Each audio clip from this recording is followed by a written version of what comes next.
This How to 1 Minute will show you how to add a Word document to your Wix website.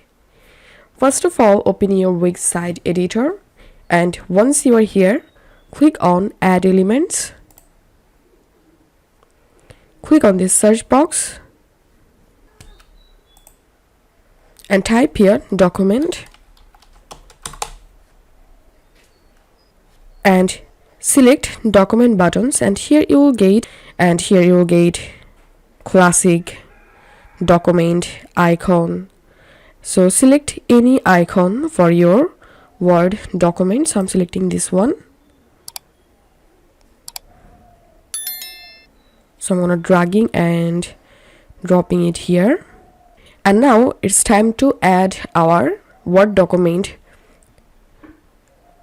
to this button. So here you have to click on Upload Media, and you can upload your Word document from your Google Drive, Facebook, Dropbox. To upload it from your computer, click on Upload from Computer and select your Word document, and that's how we can add Word document to Wix website.